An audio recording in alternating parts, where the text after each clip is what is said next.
Olive found herself floating in the sea on a bright pink lilo. She was wearing a life jacket and some cool sunglasses. Well, this is very relaxing, said Olive. The sun was shining and there were 2 dolphins leaping in and out of the sea nearby. Wahoo! Olive looked around and saw a surfer riding a big wave and he was heading straight towards her. Watch out, dude, coming through. The surfer shouted, but it was too late. He collided with Olive and they went flying into the air.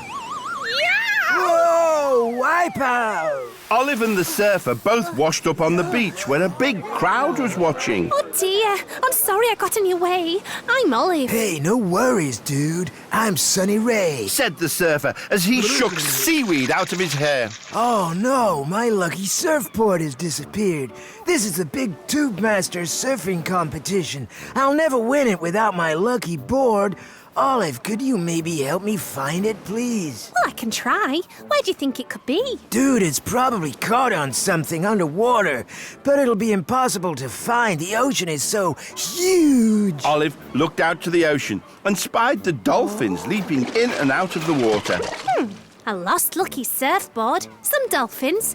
I think I may have an idea. Sunny, follow me. Olive and Sunny swam out to the dolphins. Hello, I'm Olive, and this is my friend Sunny. What's up, dolphin dudes? Hey there, how's it hanging? We're looking for Sunny's surfboard. We think it's caught underwater somewhere.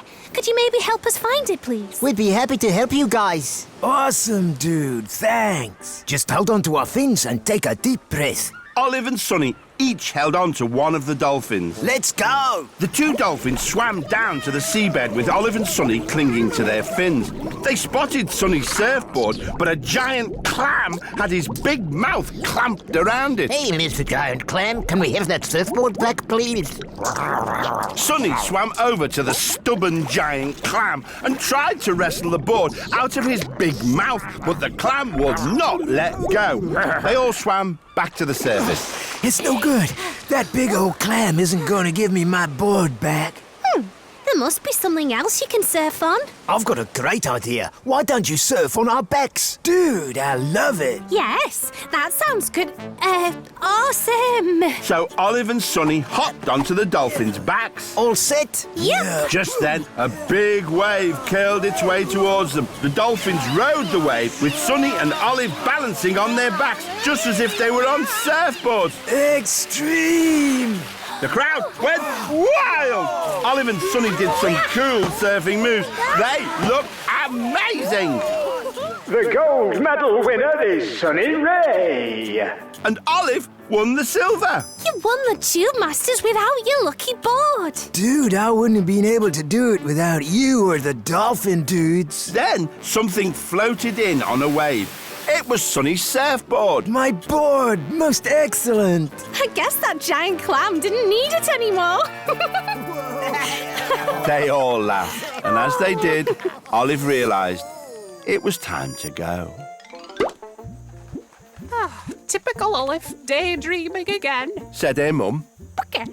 Actually, I entered an awesome surfing competition. Your head's been in the sand too long, dear. Said Olive's dad. Her little brother laughed.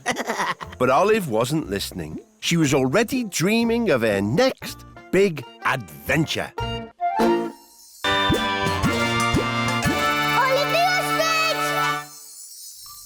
Olive was standing on a flat green lawn next to a flag. She was wearing a diamond-patterned jumper and was holding a thin metal club. Oh, this is awful. How can I play golf in these conditions? Said a man in a bright pink jumper. He was holding a club, just like Olive's. Hello, I'm Olive. Is everything okay? She asked. I'm Rory, and no, things are jolly well not okay. How can I play a quiet round of golf on my favourite golf course with all these pesky rabbits digging up the place? Olive looked down and noticed that there were lots of rabbits jumping around, digging holes and burrowing all over the golf course. It was chaos! Cake. Oh, I see. Yes, that is a bit of a problem. Too right, Olive. A golf course is only meant to have 18 holes. Now, thanks to these rabbits, this one has at least 418. Oi, you! Clear off! Olive decided to speak to one of the rabbits. Excuse me, why are you rabbits digging up this golf course? You're spoiling things for all the golfers. Well, it's because the farmer next door is spoiling things for us rabbits. He harvested his field of carrots, so now we have nothing to eat. We're digging up this golf course looking for food. Well, you rabbits are making a huge mess. Complained Rory. Maybe there's some way to sort all this out. I'm going to speak to the farmer. Olive went next door to the farm. There she found the farmer standing in a field next to his tractor and plough. He did not look happy. Oh, what is wrong with this tractor? Hello, I'm Olive. Can I help? Oh, hello there. My tractor's broken down, so I can't use it to plough this field and plant new crops. What am I going to do? Well, what was growing in the field before? Asked Olive. Rows and rows of carrots. Replied the farmer. I harvested them yesterday, and they're all safely stored in my barn, ready for market. An unploughed field, a messed up golf course. I think I may have an idea. Can I use some of your carrots, please, Mr. Farmer? I suppose so, but why? Trust me, you'll see. Olive went back to the golf course and spoke to the rabbits. Please could you rabbits leave the golf course and line up along one side of the farmer's field? She asked the rabbits politely. But we're having lots of fun here. Why should we leave? Trust me, you'll see. The rabbits were intrigued and followed Olive. She poked the line of carrots deep into the soil along one side of the field and got the rabbits to line up along the other side. Okay, rabbits, come and get these carrots! As soon as the rabbits smelt the carrots, they started burrowing across the field towards them. Oh, that's brilliant, Olive. The rabbits are ploughing my field. When the rabbits reached the carrots, they gobbled them down. Yum, thanks, Olive. But we still need somewhere to live. Tell you what, you lot can live in my pasture over there if you agree to help me plough my other fields. Do we get more carrots? Of course you do. Just then, Rory popped his head over the hedge. That's if you help me fill in those extra holes you dug in the golf course. Oh, okay, will do. Looks like everyone's happy. Thanks for getting those rabbits off our golf course, Olive. Would you like to play a few holes with me? You never know, you might hit a birdie. Heck, I certainly hope not. They all laughed, and as they did, Olive realised it was time to go. Typical Olive, daydreaming again. Said her mum. Heck, actually, I've been helping some rabbits fill their tummies. Your head's been in the sun too long, dear. Said Olive's dad. Her little brother laughed. But Olive wasn't listening. She was already dreaming of her next big adventure.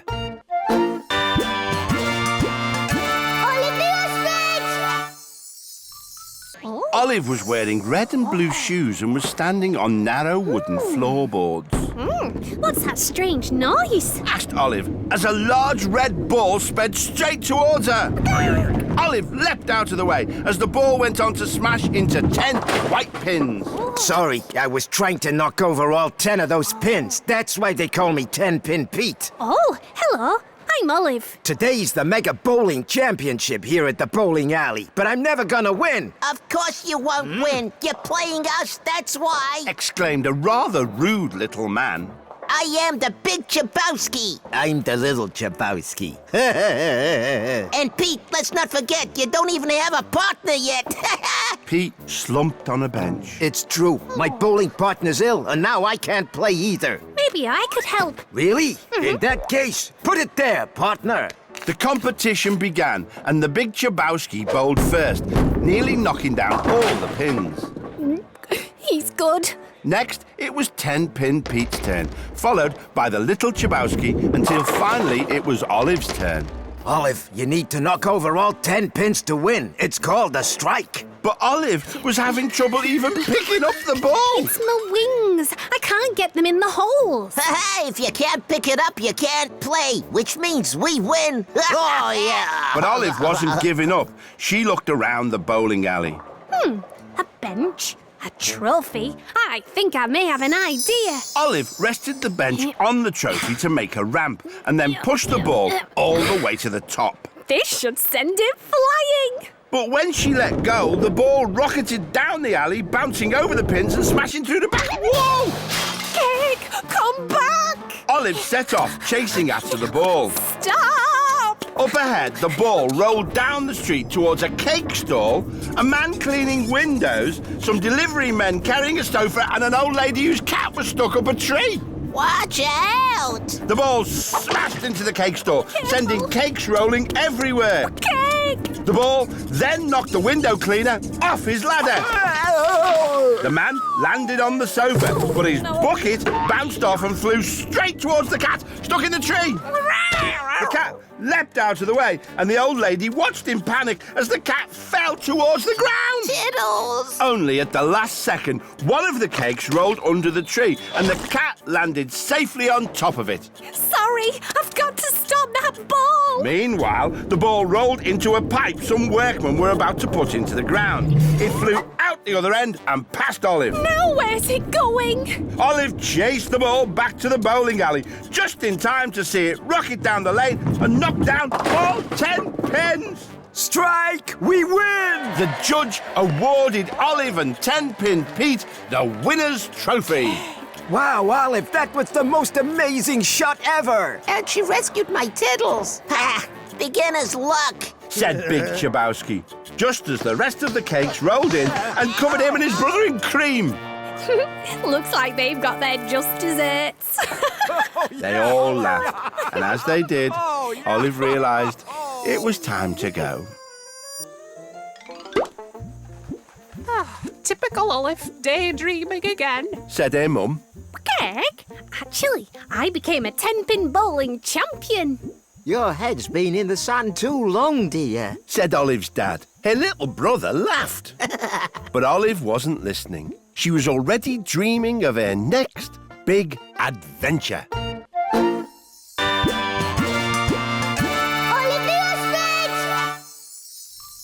Olive was sitting in a moving chair high above a snow-covered slope. On her feet was some strange, long, thin planks, and she was holding 2 poles. Next to her sat a little elk. Oh, hello, I'm Olive. What are these planks? And where is this flying chair taking us? Hello, I'm Stefan. These are skis, and this is a chairlift that will take us to the top of the mountain. Then we can ski down it. Super cool, yeah? Olive looked down and saw lots of skiers skiing down the slopes. It does look like fun, but I've never tried skiing before.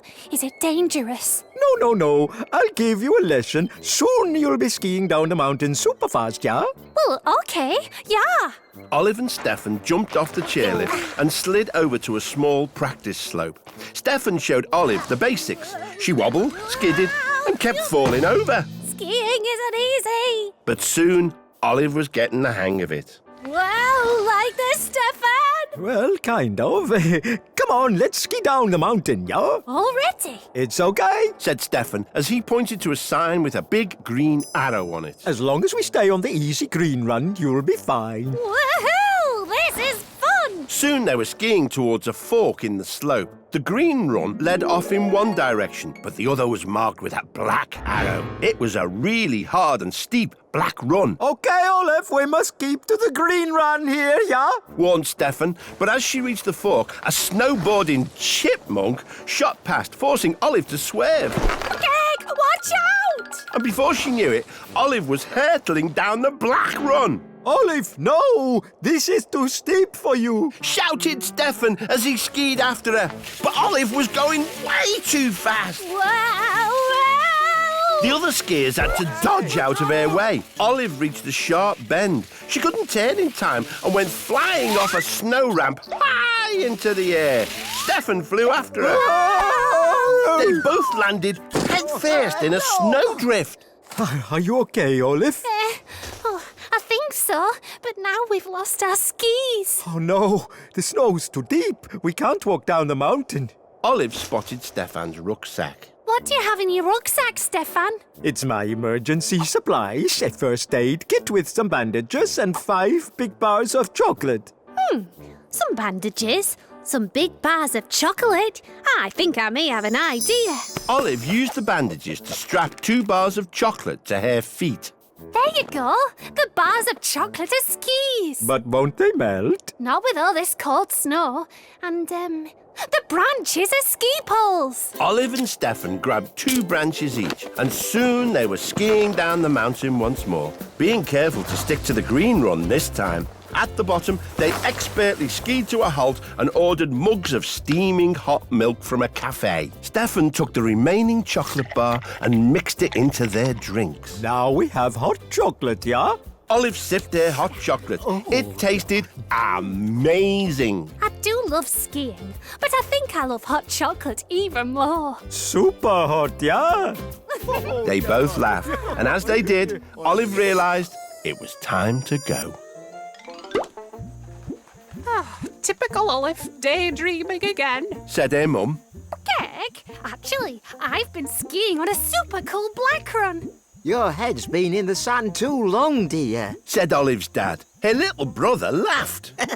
But Olive wasn't listening. She was already dreaming of her next big adventure.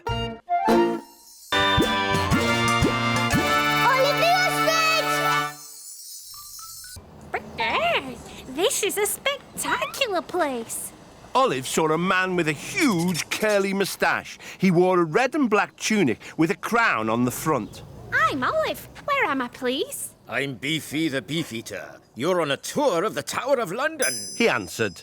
Geg, I'm in London. Olive found a camera hanging around her neck and snapped a few pictures. And if you look to your right, you'll see the ravens. Tradition says they must never leave the tower, or the kingdom will fall. And not a single one has. Not on my watch, anyhow. Hello, what's your name? Olive asked. Roberta, And why do you look so sad, Roberta? because I really want to explore London, like those tourists over there. I want to see all the sights, Big Ben, Buckingham Palace, and especially Trafalgar Square. But of course you can't leave the tower. Said Olive. No, and Beefy is always watching and counting us. So you need to somehow get away without Beefy realising. Olive looked around and saw an ice cream van nearby. She also saw a lady tourist wearing a long black raincoat. An ice cream van. A black raincoat. I think I may have an idea. Please, can I borrow your raincoat? Olive asked the lady, who nodded. Then she bought an ice cream cone from the ice cream van. Olive put on the black raincoat and stuck the cone onto her own beak, using the ice cream to make it stick. She looked just like a raven. Well, almost. I'll pretend to be you, Roberta, while you go to see the sights of London. Wow, great idea. When Beefy was looking the other way, Roberta made a dash through the tower gates. Olive tried to blend in with the other ravens, but she was so tall she really stuck out. What was worse, the ice cream cone was melting, dripping into a growing puddle at her feet. Beefy walked over and began counting the ravens. 1, 2, 3, 4. When he got to Olive, he stopped and raised an eyebrow. Said Olive. It was a pretty good impression of a raven. Beefy shrugged and continued to count. 5, 6 ravens. Excellent. But now, Olive's ice cream had melted so much, the cone fell off her beak. Hang on a raven counting minute. You're not a raven. You're an ostrich. I'd better count again. Oh no, he's going to realise there's one raven missing. Beefy began to count. 1, 2, 3, 4, 5. Only 5? But just in the nick of time, Roberta came swooping in over the Tower of London's walls. She landed just behind Beefy. Said Roberta loudly. Beefy spun round. Aha! There's number 6, all safe and sound. What was I thinking? It's not like these ravens ever leave the tower. Not on my watch, anyway. Beefy walked off to get his dinner. No, us ravens never leave the tower. Chuckled Roberta. This made Olive and the other ravens laugh too. And as they did, Olive realised it was time to go. Typical Olive, daydreaming again. Said her mum. Geg, actually, I've been a raven in the Tower of London. Your head's been in the sand too long, dear. Said Olive's dad. Her little brother laughed. But Olive wasn't listening. She was already dreaming of her next big adventure.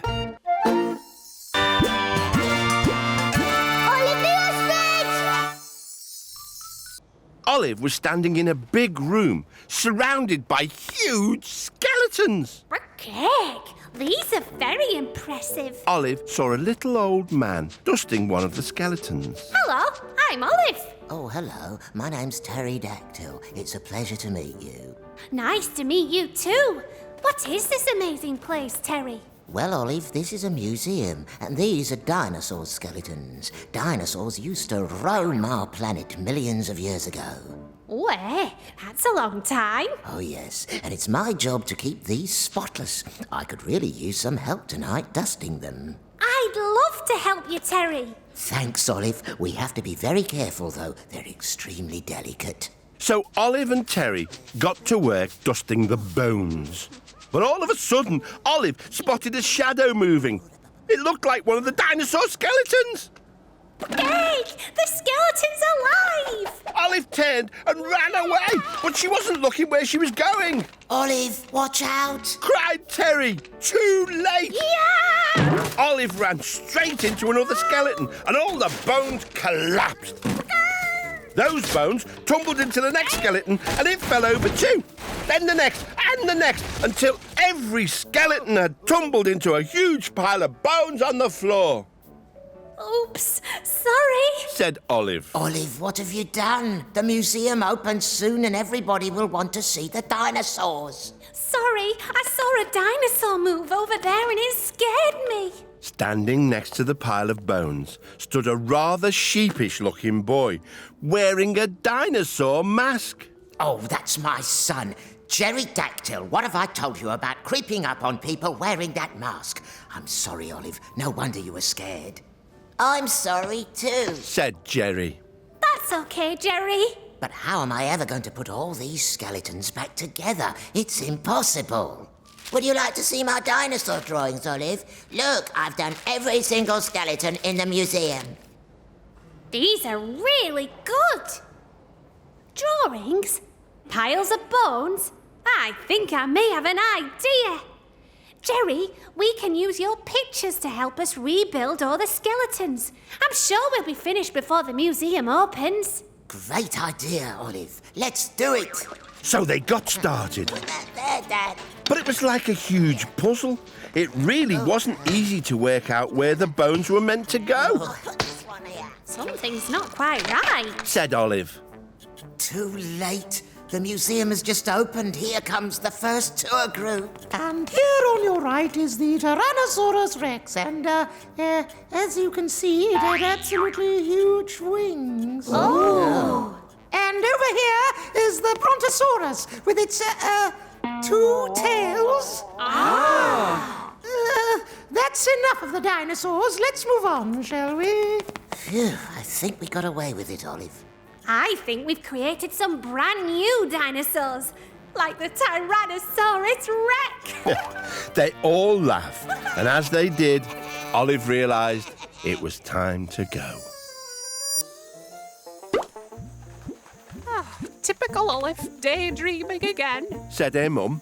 Okay, actually, I've been rebuilding dinosaur skeletons. Your head's been in the sand too long, dear. Said Olive's dad. Her little brother laughed. But Olive wasn't listening. She was already dreaming of her next big adventure.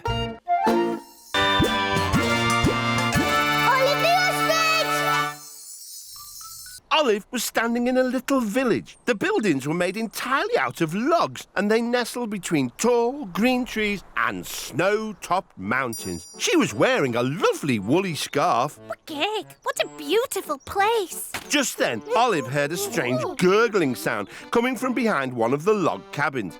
So she went to investigate. She found a little girl sobbing into her hanky in a most peculiar way. Olive had never heard anything like it. My name's Olive. Are you okay? Oh, I didn't see you there. My name's Heidi Hi. My family own the holiday camp here, and today we're holding our famous Swiss family yodeling concert to mark the first day of the ski season. Oh, okay. big! How exciting! Oh, you little don't understand. There isn't any snow. Tradition says if we don't have any snow on the first day of the ski season, we won't have any snow at all, and no skiers will come to visit. In the distance, Olive could see the beautiful snow-capped mountains, but in the village there was only the tiniest dusting of snow on the rooftops. She was about to start thinking of a way to help when she heard an announcement boom out over the loudspeakers. Heidi, time for our last yodeling rehearsal. That's my mum. I'd better go and practice. Olive followed Heidi back to her family to find out what yodeling was. Then the hills erupted with sound as Heidi's family all burst into a strange song. Olive stood and listened. It was then she noticed that the dusting of snow on the rooftops had begun to quiver and shake. As Heidi and her mother hit a high note, the snow rolled off the roof and landed on the ground. Olive grinned. Yodelers? Loudspeakers and a snow-capped mountain? I think I may have an idea. Heidi, help me collect all the loudspeakers. We're going to create a super speaker. Olive placed them in a long line, pointing towards the snowiest peak. Now all you need to do is yodel into here, and I'm sure your voices will shake the snow down from the mountains in no time. Yodeloo, do you really think that'll work? Asked Heidi. There's only one way to find out. And with that, they burst into song. In the distance, the snow on the mountain tops began to quiver. It looked like it was dancing as it gently started to roll down the slopes towards the village. But even though they yodeled with all their might, the snow stopped short. Yodeloo have to join in, Olive. We're just not loud enough. Said Olive as she cleared her throat and prepared to sing. They yodeled and yodeled, and the gathering crowds watched with delight as the snow tripped and danced its way gently into the village, covering the entire place with a thick blanket of snow. Oh, Olive, there's enough snow here to ski and sledge and build snowmen until springtime. Thank you. It was no problem. They all laughed, and as they did, Olive realised it was time to go. Typical Olive, daydreaming again. Said her mum. Actually, I've been yodeling in the Swiss Alps. Your head's been in the sand too long, dear. Said Olive's dad. Her little brother laughed. But Olive wasn't listening. She was already dreaming of her next big adventure.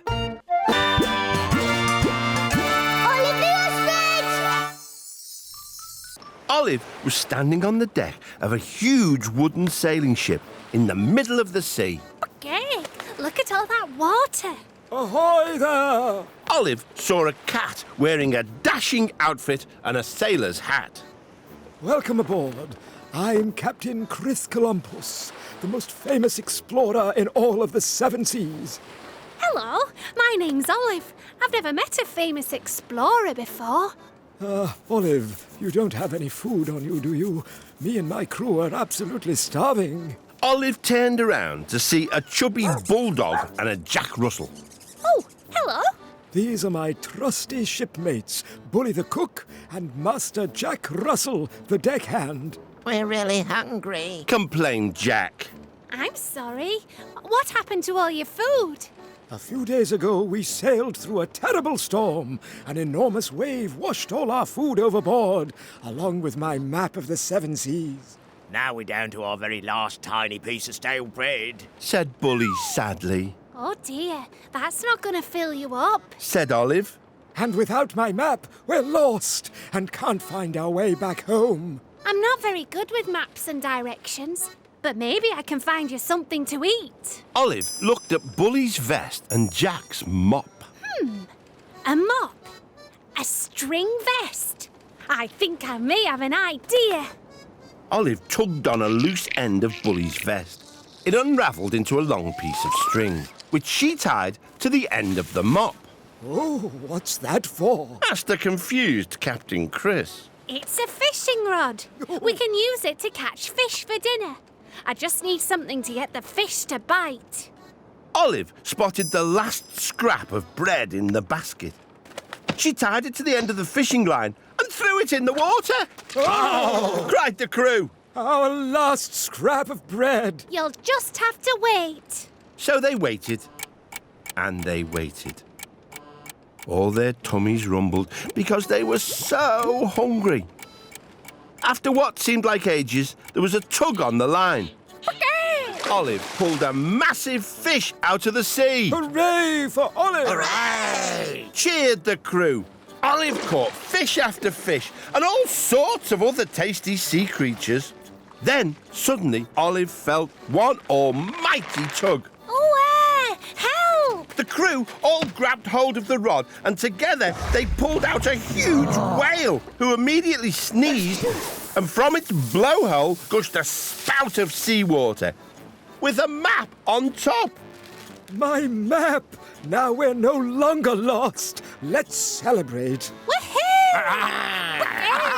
So Bully cooked the biggest fishy feast ever. They ate and ate until they could eat no more. Would you like any dessert, Olive?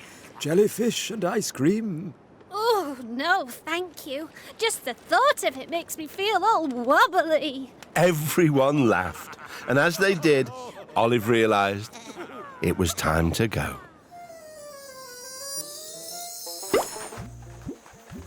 Typical Olive, daydreaming again. Said her mum. Actually, I've been sailing on the high seas. Your head's been in the sand too long, dear. Said Olive's dad. Her little brother laughed. But Olive wasn't listening. She was already dreaming of her next big adventure. Olive the Ostrich! Olive was inside a big cave with leafy bushes at the entrance. Yes, this will be a masterpiece. Said a voice. Olive turned to see a bearded caveman who was painting on the wall of the cave. Hello there, I'm Olive. I love your painting. Ah, well, everyone does. My name is Pablo Picasso, and I'm the world's greatest cave painter. But there is a problem with this painting, Olive. Oh, what's that then? Asked Olive. There's one animal missing. It should go here. Oh, which animal would that be, Pablo? The magnificent saber-toothed tiger. Pablo held up his sketchbook. You see, I go out and sketch the animals first in my sketchbook. They all stand still long enough, except the saber-toothed tiger. He's so shy, he always runs off before I can finish. That's a shame. Ah, my painting will never be finished. Then Pablo's daughter walked in with his breakfast. Ah, here's my daughter Aga. Is that breakfast? It is. Wheatie Pops and mammoth milk, Daddy. Oh, you know I'm allergic to mammoth milk. Oops, sorry, I forgot. As Pablo sneezed, he dropped his breakfast, leaving a puddle of milk on the ground outside the cave. A breakfast I can't eat, an animal I can't paint. It's all too much. Olive spotted the bushes at the entrance to the cave. Some leafy bushes, a nervous saber-toothed tiger. I think I may have an idea. Pablo, can you collect some twigs and leaves off those bushes, please? Well, I suppose so. Then Olive and Pablo quickly stuck the twigs and leaves all over themselves. Now, the saber-toothed tiger might be shy, but since we're camouflaged as bushes, he won't even know we're there. Excellent plan, Olive. now I'll be able to sketch him. There was a problem, though. Their bush disguises were so bushy, they couldn't see where they were going. Ouch! Hey, sorry. So they went round and round in circles and ended up back at the cave. Oh, it looks like I'll never paint the saber-toothed tiger and complete my masterpiece. Then Olive heard a gentle lapping sound. Look, it's a saber-toothed tiger. He's drinking that mammoth milk you threw out. Pablo looked very excited. All right, Olive, let's get painting. Yellow, please, Olive, for the fur. And now black for the stripes. And finally, white for his saber tooth. Here you go. Finished! And it's perfect! Declared Pablo, a little too loudly. Pablo, shh. But it was too late. The tiger had heard them. Oh, what are we going to do, Olive? Olive had to think quickly. She pointed to the new painting on the wall. And the tiger suddenly gave a loud and contented purr. Yes, you love your portrait, don't you? Oh, Daddy, he's so cute. Please, can we keep him? Definitely not. It's not just mammoth milk I'm allergic to. It's saber-toothed tigers as well. Oh, okay. Oh, he is rather sweet, I suppose. Maybe we can keep him for a bit. I think he likes you as much as his painting. Chuckled Olive. They all laughed, and as they did, Olive realised it was time to go. Typical Olive, daydreaming again. Said her mum. Gek, actually, I helped a caveman finish his painting. Your head's been in the sun too long, dear. Said Olive's dad. Her little brother laughed. But Olive wasn't listening. She was already dreaming of her next big adventure.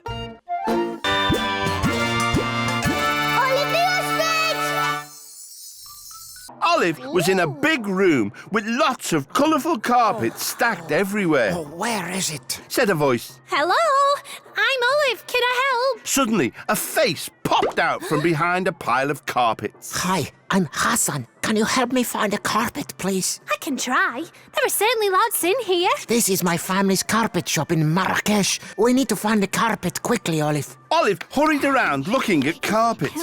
She picked up a green one. This one? No, we're looking for a red carpet.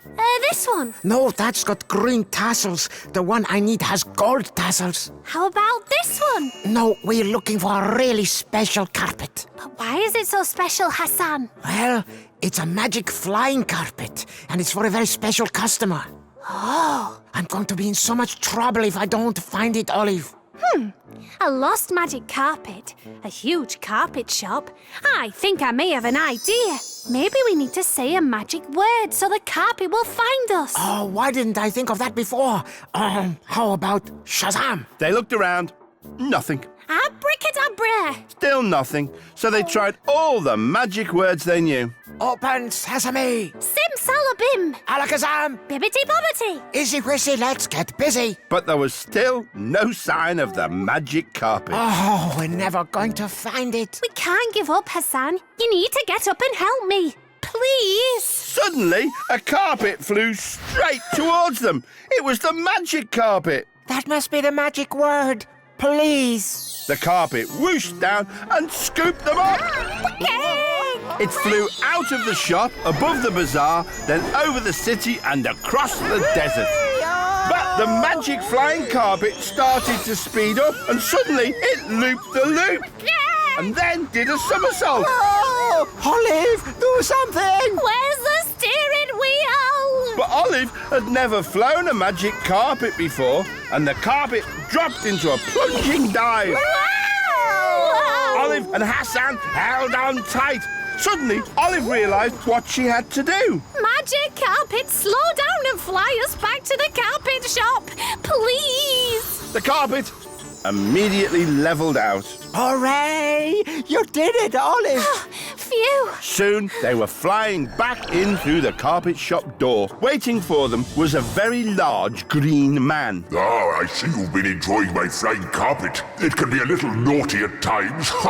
Chuckled the man. We didn't mean to go for a ride on it, sir. Well, that's okay. I can see you had fun. You're very lucky having your own flying carpet. Well, I am a genie. The genie winked as he sat on the carpet, and with a and a wave of his arm, he and the carpet swept out of the door. Look, Olive, the genie has left a dusty old lamp behind. Hassan was about to give the lamp a rub to clean it when the genie swooped back in and grabbed it. Oh. I'll take that, thank you. Maybe some other time. Bye. Wow. You think there are any more flying carpets in here, Olive? After all that, I prefer to keep my feet firmly on the ground. Please. They both laughed, and as they did, Olive realised it was time to go. Typical Olive, daydreaming again. Said her mum. Gek, actually, I've been for a ride on a magic flying carpet. Your head's been in the sun too long, dear. Said Olive's dad. Her little brother laughed. But Olive wasn't listening. She was already dreaming of her next big adventure.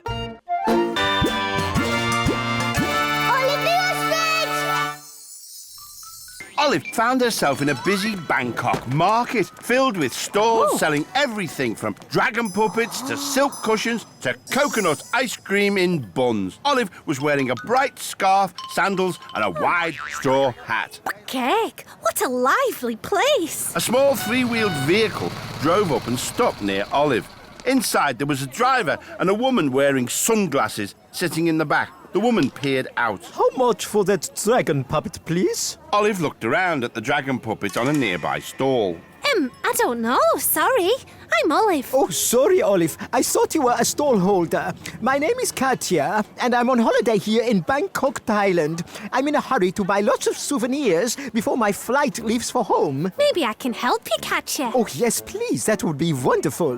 They are all for my family and friends, you see. Katya handed some money to the actual stall holder, and Olive picked out one of the colourful dragon puppets. OK, what else do you need to buy, Katya? Here's my shopping list, Olive. We can travel around the market in this tuk-tuk. Katya handed Olive a very long list. OK, next on the list, a surfboard. Olive hopped aboard the tuk-tuk and they were off, zooming through the busy market streets until the driver came to a stop at a stall selling surfboards. Ah, that one, please. Cake, that's a big one. Olive struggled to lift the surfboard onto the tuk-tuk. OK, what's next?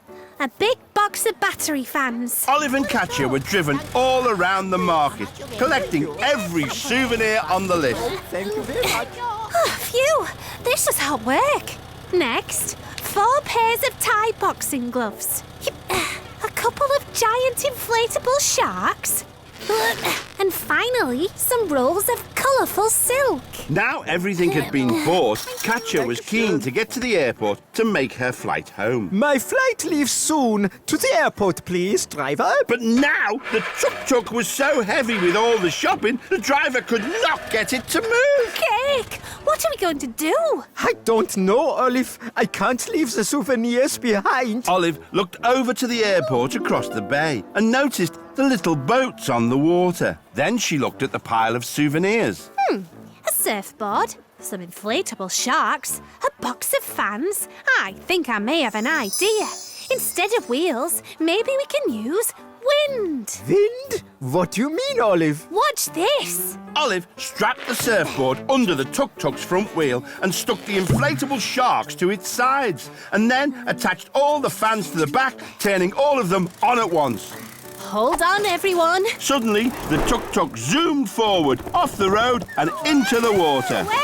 Here we come. Soon, the little tuk-tuk was bumping along over the water and heading for the airport on the far shore. Thank you, Olive. Just in time for my flight, too. Happy to help, Katya. Maybe you can take this tuk-tuk back to the market and shop for souvenirs, too. Thanks, but I'm pretty tired after all that shopping. I think it's probably time I tuk-tuk myself home as well. They both laughed, and as they did, Olive realised it was time to go. Typical Olive, daydreaming again. Said her mum. Actually, I've been doing some serious shopping in Bangkok. Your head's been in the sand too long, dear. Said Olive's dad. Her little brother laughed. But Olive wasn't listening. She was already dreaming of her next big adventure. Olive the Ostrich! It was a wet and grey autumn day, and Olive jumped out of a big pile of leaves. She was wearing a pair of green Wellington boots and a big yellow raincoat. Olive looked around and realised she was in an impressive garden. This garden must belong to someone very special. She was standing near a little shed. Next to the shed leaned an old tandem bike and some planks of wood. The shed door opened and out walked a badger. Careful there, lassie. I've been tidying leaves to make the garden respectable before the Queen arrives to stay in her castle for the winter. She'll be here soon. It's going to be hard enough to finish in time without having you spread the leaves all over the place again. I'm so sorry, sir. I'm Olive. maybe I could give you a hand tidying the leaves. Oh, well, thank you. You're an angel, dear. I'm Frank McBadger. I'm Her Majesty the Queen's personal gardener. We'll use these rakes to tidy the leaves up into one big pile. Olive and Frank got to work. They raced against the clock to finish before the Queen arrived. It was hard work, but eventually all the leaves were in one huge pile. Oh, thank you, Olive. Job well done. But as they stood admiring their work, a big gust of wind blew the pile of leaves all over the garden again. Oh, no, we're doomed, cried Frank. There's no time to tidy the leaves up again before the Queen arrives. Olive looked around the garden. An old tandem bike, some planks. I think I may have an idea. Olive took 3 planks and put them together in a star shape. Then she attached them to the old tandem bike, where the missing back wheel used to be. Ooh. Come on, Frank. Let's get on the tandem and start pedaling. Frank was puzzled, but he sat down behind Olive on the tandem bike. They both started pedaling. Faster, Frank, faster! Olive and Frank's feet were spinning faster than they had ever done before, and it made the planks of wood spin around like a huge fan. This blew all the leaves in the garden high up into the air. It's working, Olive. We're tidying up the leaves, cried Frank. But Olive and Frank couldn't believe it. All the leaves had landed on top of the castle, almost burying it. Big! We didn't want that to happen. Oh, no. Here comes Her Majesty. What's been going on here, then? Asked the Queen. Oh, I'm so sorry, Your Majesty. She doesn't look happy. He whispered to Olive. Frank, this is marvellous, splendid, fabulous. It is, said Olive, confused. Oh, yes. Last winter, this old castle was freezing cold. What a splendid idea to use all the autumn leaves to keep the castle nice and warm. Oh, well, don't thank me. Thank Olive here, Your Majesty. It was all her idea. Oh, I see. Well done, Olive. Olive curtsied before the Queen. Why, thank you, Your Majesty. But it's probably time for me to leave. They all laughed, and as they did, Olive realised it was time to go. Typical Olive, daydreaming again, said her mum. Okay, actually, I've been tidying up the leaves in the Queen's garden. Your head's been in the sand too long, dear, said Olive's dad. Her little brother laughed. But Olive wasn't listening. She was already dreaming of her next big adventure.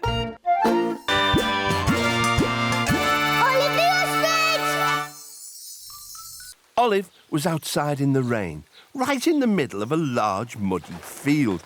She was wearing a maroon-coloured shirt and was holding an umbrella to keep her dry. Oh, but I'm wearing a sports kit. There was a goal at each end of the muddy field, and behind one of the goals there was a large tree laden with apples. Hey, number 7, shouted a tall pig with a clipboard. Hello, I'm Olive. I'm Sean Curlytail.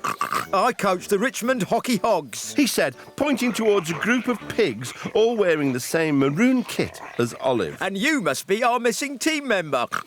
Oh, how exciting! Problem is, you're not the only thing missing.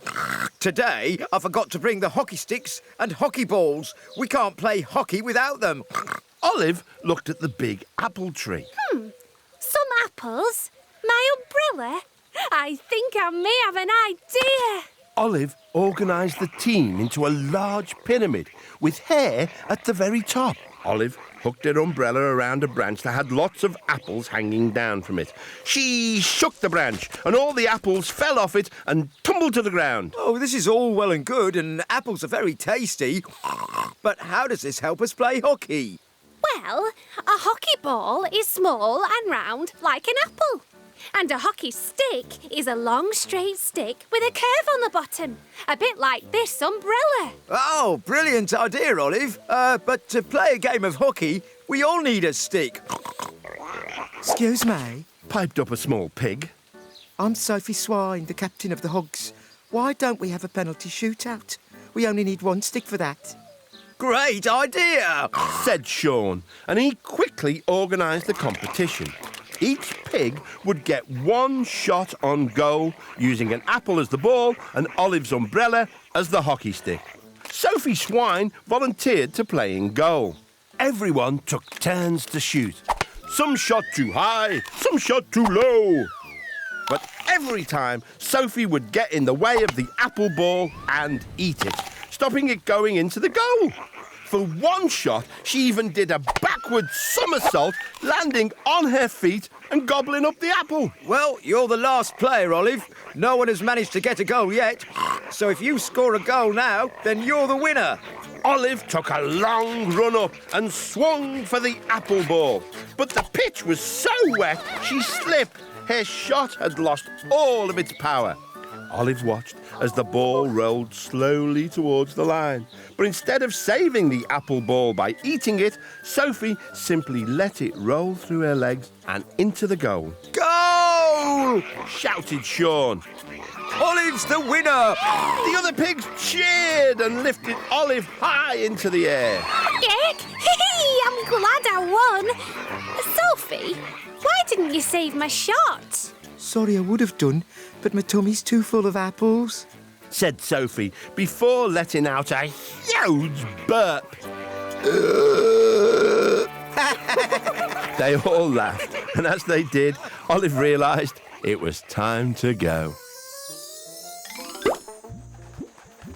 Typical Olive, daydreaming again, said her mum. Heck, actually, I've been playing a wonderful game of hockey. Your head's been in the sand too long, dear, said Olive's dad. Her little brother laughed. But Olive wasn't listening. She was already dreaming of her next big adventure.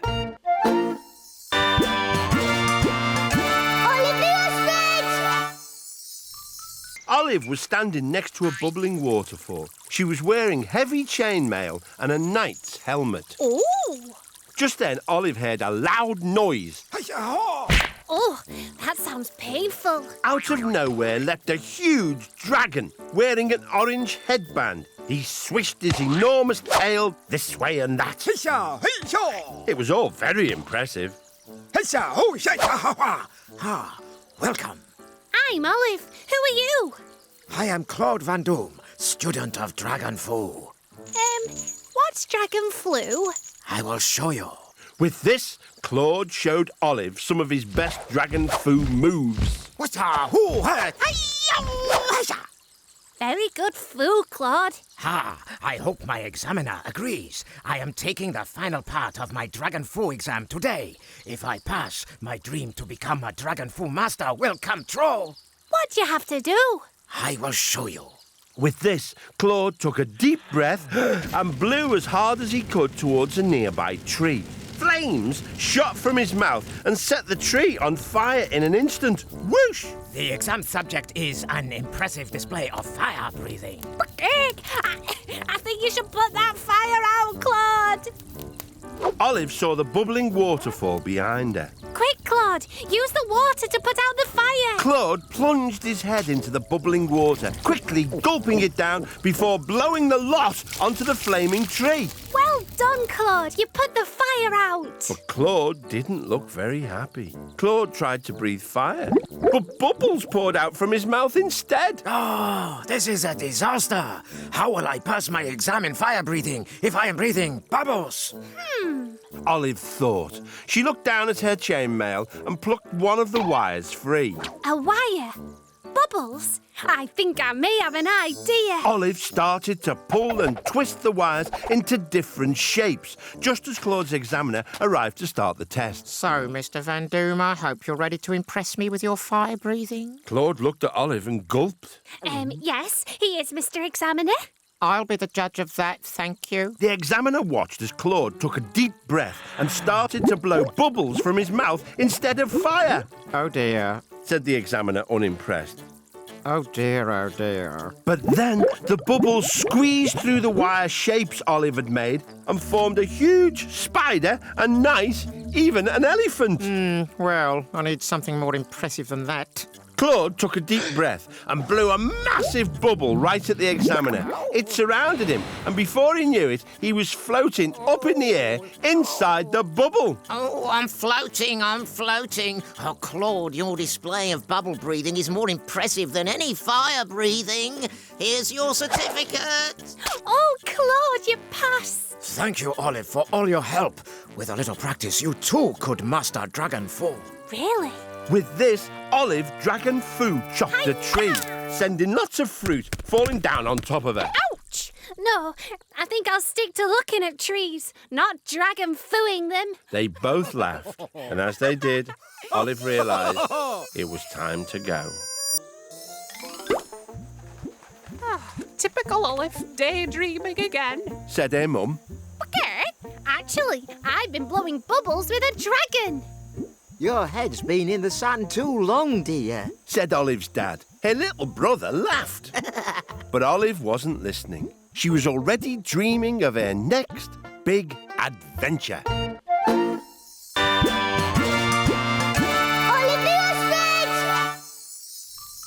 Olive was standing in the middle of a large field with white lines painted on it. There was a net across the middle. She was wearing a little white skirt and a sun visor. Close by, two very tired-looking giraffes sat on a bench. Olive was about to walk over and talk to the giraffes when all of a sudden a ball went flying past her head, followed by another and another. Oh, please stop, you're going to hit me. Sorry, man, I didn't see you there. Olive saw a curly-haired toad wearing white shorts and holding a racket. I'm John McIntoad, and I'm trying to train for an important match, but my training partners Virginia and Wade are too tired to play. Oh, I'm Olive. If Virginia and Wade are too tired, maybe I can help you train. Well, sure. Do you play tennis? I don't even know what tennis is. You cannot be serious. This is a tennis court. This is my tennis racket. Surely everyone knows what tennis is. I'm afraid not. Will you teach me? Sure, I guess I could. First you need a racket like mine. It's what you use to hit the ball. John gave Olive a lovely pink racket from his bag. Now you go down to that end, and when I hit the tennis ball over the net to you, you try and hit it back, okay? Olive swung her racket a couple of times to get ready. John threw the ball high above his head and hit it over the net. It was going so fast, Olive couldn't reach it in time. John tried again and again, but each time he hit the ball so hard that Olive couldn't hit it back. Then John smashed the ball really hard. It whizzed over the net and hit Olive right on the wing, making her spin around. Into the net, feathers flying everywhere. I've broken the net! Exclaimed Olive. John McIntoad ran over and stuck a long strip of sticky plaster on Olive's wing. Don't worry about the net. I hope I haven't hurt you, Olive. Oh, no, I'm fine, John. But I'm afraid I haven't given you much tennis practice. Olive looked around and suddenly thought of something. Some feathers. A ball? Some sticky plasters? I think I may have an idea. Olive picked up one of the balls and carefully started to stick feathers to the ball with the sticky plasters.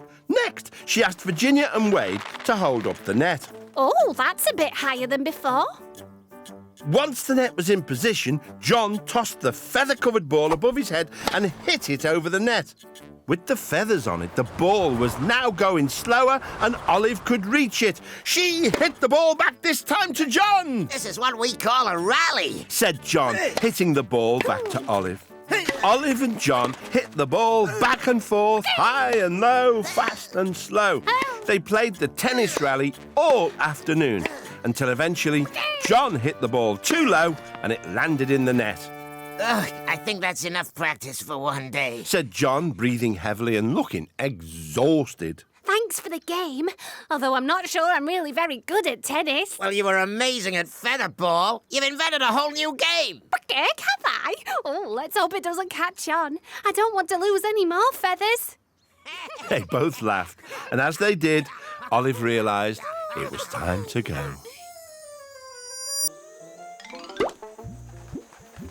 Typical Olive, daydreaming again. Said her mum. Okay, actually, I invented a new game called Featherball.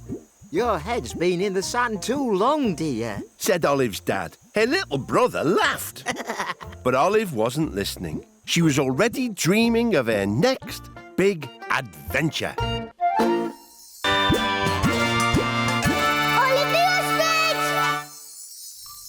Olive found herself in a room surrounded by old-fashioned furniture. She was holding a feather duster. Oh, you must be the maid. I'm Cyril Bluth, inventor. Hello, my name's Olive. This is a spectacular house. Yes, it's owned by Lord and Lady Muckbrass. It's a wonderful place to work undisturbed. Speaking of which, don't let me disturb you with your cleaning. Oh, it's going to be hard work with just this tiny duster. Ah, maybe I can help you with my latest invention, the Bluth Automatic Dust Sucker. Oh! It's for cleaning up. I'll show you. Here, hold this. Cyril gave Olive a long tube and hit a switch on the machine. See? It sucks up all the dust and dirt. But the dust sucker was too powerful and started sucking up everything in the room. Cyril, turn it off, please! Oh, dash it. I failed again. I'm going to take the dust sucker up to my attic to fix it. And I think I'll stick to my feather duster for now. Olive headed off to do some more dusting. In the library, she was surprised to find Lady Muckbrass sobbing. Hello there, I'm Olive. What's wrong? My necklace has been stolen, Olive. Lord Muckbrass was also in the room, along with an elderly lady dressed in a tweed jacket. We've asked the famous detective, Miss Marble, to investigate. Try not to disturb her while you're dusting, please. Of course. Olive carried on dusting while Miss Marble tucked into her cream tea. So, Lady Muckbrass's necklace was taken from the top of the chest in her bedroom, but the door and windows were locked and the only key was with her ladyship. Correct. I shall now list the suspects. Lord Muckbrass, Lady Muckbrass, Cyril Bluth, Olive the Maid, or perhaps someone unknown to us. But how could anyone have got into the room? As Miss Marble sneezed, she dropped her scone onto the carpet. Oh, sorry, Miss Marble. It is a bit dusty. Olive, could you clean that up, please? Sorry, your ladyship. I don't have a dustpan and brush. Pity Cyril's not here with his new dust-sucking invention. It's perfect for sucking up crumbs. Too right, it's perfect for sucking up anything. A missing necklace. A powerful new cleaning machine. I think I may have an idea. Olive led everyone into her ladyship's bedroom. She placed her duster onto the chest of drawers where Lady Muckbrass's necklace was last seen. Then picked up an old telephone and called Cyril in his attic room. Hello, Cyril? Could you please switch on your invention? Okay. The feather duster flew across the room, then up the chimney, followed by a cushion, a vase of flowers, and a painting off the wall. Cyril, turn it off! Olive, you've cracked it. Cyril must have been experimenting with his machine, but it was so powerful it sucked the necklace up the chimney. Exactly, Miss Marble. When Cyril emptied the dust sucker, there was Lady Muckbrass's precious necklace. Oh, thank you for finding my necklace. Yes, well done, Olive. I say, these machines are rather marvellous. I'd love to order one if you can make it less powerful, Cyril. I'll get straight on it, ma'am. Well, I must be off to catch the 4:50 from Paddington. Toodaloo. Oh, thank you, Olive. That's my first order. No problem, Cyril. I'm just glad we cleaned up that little crime wave. They all laughed. And as they did, Olive realised it was time to go. Typical Olive, daydreaming again. Said her mum. Greg, actually, I solved the case of the missing necklace. Your head's been in the sand too long, dear. Said Olive's dad. Her little brother laughed. But Olive wasn't listening. She was already dreaming of her next big adventure.